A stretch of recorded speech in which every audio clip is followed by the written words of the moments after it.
on June 23rd and headed to Vancouver. Had my transplant on June 24th. It was a tough journey, but it was worth it. I have wonderful new lungs now. I have a second chance at life. I'm going to get to watch my grandkids grow up. I'm going to be able to spend time with friends and family and with my husband. But every single person that I talked to just on my floor was worried about the same thing. How are we going to do this money-wise? There was one lady I spoke to that they sold their house because that's the only way they could afford it. But they sold their house that they worked their whole lives for so that she could live.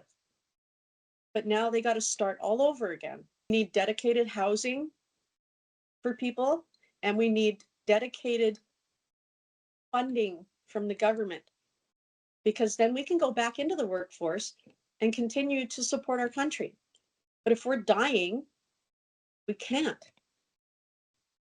There was a lot of challenges. I mean, first off, when we first got there, and every place that he phoned that we were given on the list from the social worker, none of them had availability.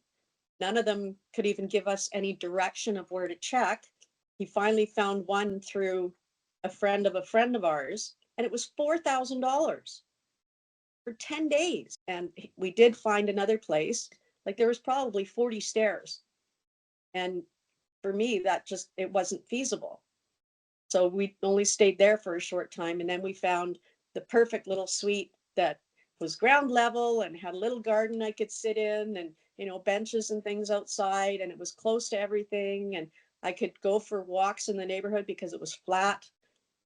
And just for your rent alone, you're paying minimum between $3,500 and $5,000 for your rent.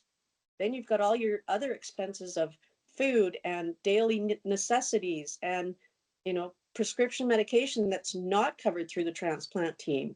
There's all sorts of costs that we didn't even realize until we were in the middle of it.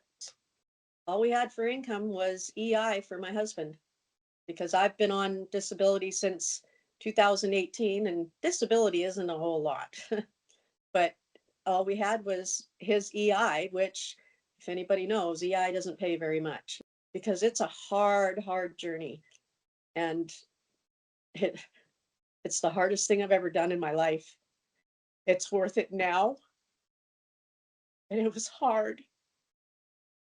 Luckily, I was one of the lucky ones that had a lot of someones, because there was a lot of people that stepped up prior through the GoFundMe. And then Gary just was the cherry on top that pushed us over the top where I could go back on the list. But it was through the effort of a huge village. A gentleman by the name of Gary Joe Hall reached out and said he would cover any shortfalls. But there's a lot of people that don't have that opportunity, and they don't have that option, and they're dying. Nobody should die because of money. Being back home is like my little heaven on earth. Just being back in my zone has helped me huge to heal. I needed to be home, and it's just boosted my spirits and made it 100 times better.